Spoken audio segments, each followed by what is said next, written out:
199 Sénégalais yi nga xam ni pour la première fois am nañu accès à l'électricité donc yooyu yëpp wane li ma wax rek situation bu metti nga tàmbali que 1-0 nga fekk nga tàmbali gis nekk de 3-0 nga war rattraper et malgré ça nga am un entraîneur qui est là qui donne la vision qui définit les règles un capitaine d'équipe avec ses équipes qui vient pour marquer des buts et ne pas en encaisser et faire en sorte également que le match puisse fonctionner convenablement. Donc, loolu laa la jëm imagel très rapidement. Maintenant, ce qui est clair, 2026, mi ngi koy aborder sans justement de promesses, mais avec réalisme.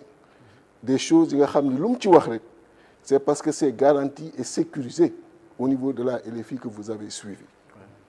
2026 bu muy aborder sans rester ci di dramatiser mais di assumer mais di cadrer et ça c'est extrêmement important c'est également important ci les réformes yi nga xam ni tey jii nii annoncé na ko parce que bi mu ñëwee en 2024 def na les assises de la justice en 2025 mu def les assises sur le système politique mieux les consensus qui ont été retenus ak tout le travail qui devait suivre après ak yoon yi mu waroon jaar yëpp tey mu annoncé que ci trimestre 2026 bi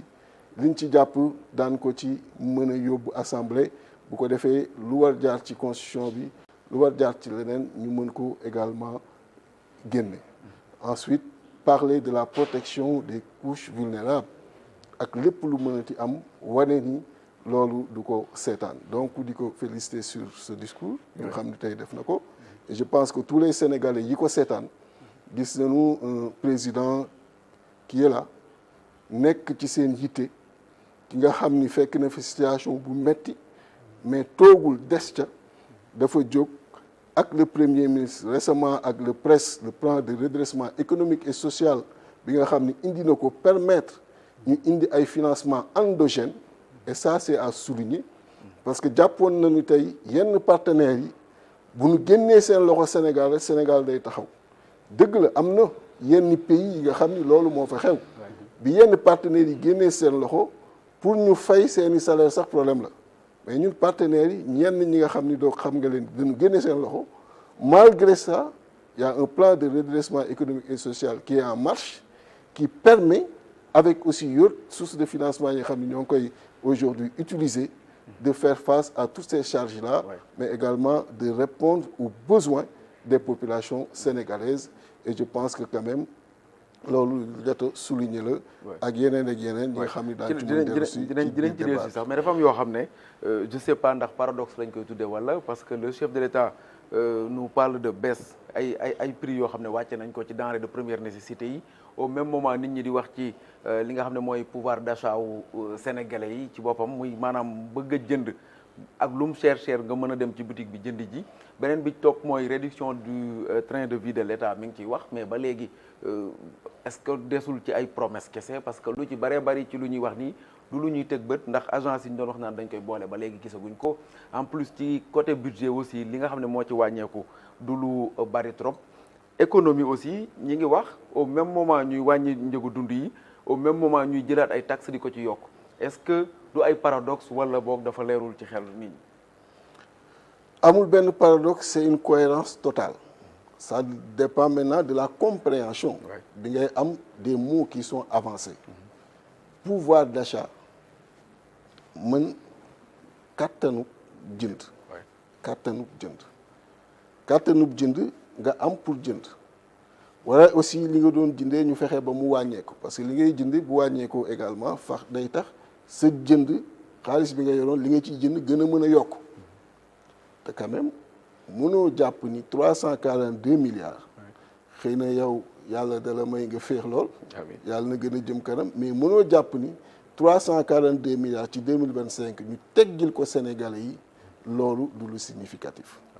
mënoo jàpp ni tey jii nii la réduction de 10% bi nga xam ne def nañ ko ci électricité bi ci yenn tranche domestique donc yi nga xam ni mooy am yenn tranche également sociale du point de vue professionnel mooy am mënoo jàpp ni loolu du dara baisse yi nga xam ne aussi noté nañ ko ci denrées de première nécessité yi mënoo jàpp ni du dara taxe yi ngay wax moo yokku le premier ministre l'a expliqué dafa yokku ci yi nga xam ni jàpp nañu ni du ay nécessité première c'est-à-dire que boo jëlee courbe de Maslow nga def la hiérarchisation des besoins donc besoins primaires yi ngay gis noonu sur la base ak besoins yi nga xam ne moo nekk au sommet de la pyramide donc c'est pas les mêmes besoins donc boo dee xool donc ci kaw ci besoins yooyu la am taxes yi nga xam ne yokku na mais tey jii nii lépp lu jëm ci denrées de première nécessité yi jëm ci besoins physiologiques yi yooyu c'est pris en charge et am na ay pas yu significatifs yi nga xam ni def nañ ko et le président de la République est revenu sur ça tout à l'heure maintenant leneen li ci des mooy li nga wax ni les trains de vie de l'État quand même parce que agence yu bari yi ngi doon xaar ñu dindi leen mais pratiquement ce sont des choses discours bi ba léegi ce sont des choses qui sont en ñu fàttali ne léegi ngeen def 2 ans oui mais 2 ans yooyu bul fàtte ni tas nañ ci HCCT tas nañ ci CES bul fàtte également ni gisoo fi benn autorité bi nga xam ni dafa nekk ci opulence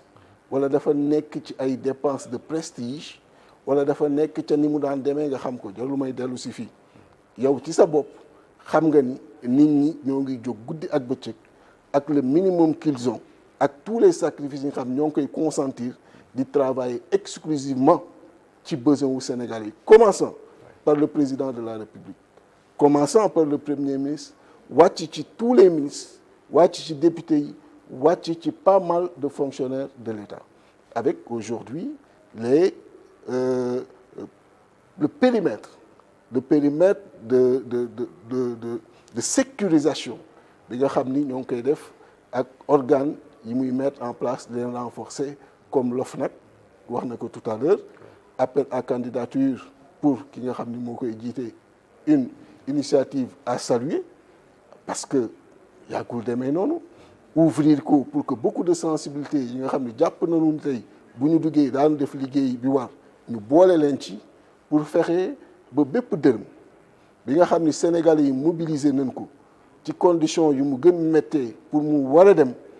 ci ñoom delluwaat ci ñoom dërëm boobu ñu encadré que bu muy génn ci poche Sénégalais bi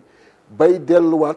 ci investissement bi nga xam ni amal na njëriñ Sénégalais bi fexe ba encadré loolu et loolu guddi ak bëccëg ci le président de la République ci le premier ministre ci loolu nekk ñu ñëpp donc pour dire que am na yi nga xam ni tàmbali na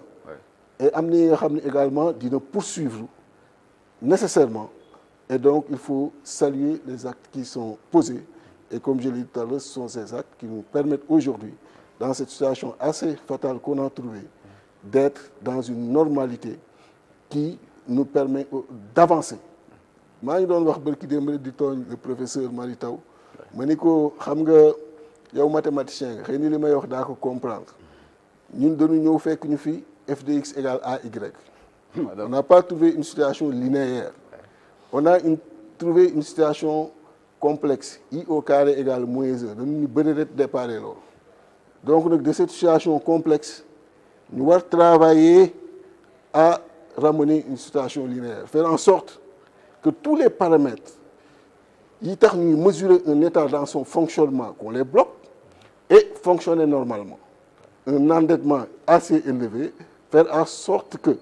le pays fonctionne on fait face à nos charges sans pour autant que proportionnellement endettement boobu di dem suivant niveau boobu et ça quand même peut-être que vous n'avez pas les instruments de les mesurer mais c'est du génie qui est fait, assumé et qui fait que, voilà, on est dans une situation normale sans pour autant hériter d'une situation reluisante, mais d'une dette cachée qui aujourd'hui, au lieu d'être applaudie, amène à ce que ñi nga xam ni tey ñoo waroon aussitôt saluer le Sénégal, saluer les Sénégalais ci démarche de transparence boobu ñu def tey jii nii ñuy retarder le programme mais quand même ça a permis de montrer que le Sénégal est un très grand pays. Le Sénégal dispose d'une signature très fiable qui fait que d'autres sources de financement Même boo demander 400 milliards pour une durée bien déterminée, tu as vu ce qui s'est passé dernièrement avec plus de 500 milliards qui sont mobilisés. Pour dire quand même que ce sont des choses comme ça qu'il faudrait saluer. dafa am lu ñu dégg ci